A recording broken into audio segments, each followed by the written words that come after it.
Nicola Finco, il bassanese più votato in provincia e anche il candidato della lista Zaia più votato in tutta la regione. Insomma, oggi è una giornata di festa.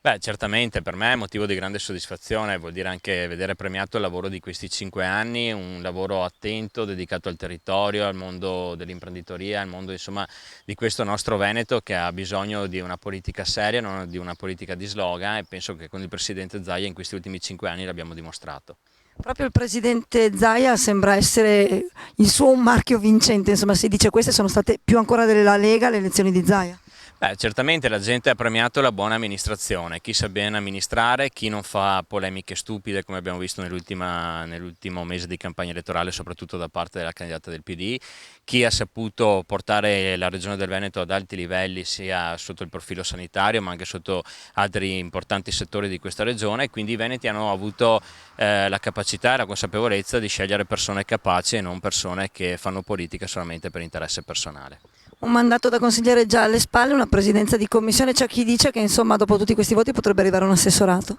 Beh, questa è una scelta che spetta al presidente Zaia, ovviamente io sono a disposizione, poi sarà lui a decidere.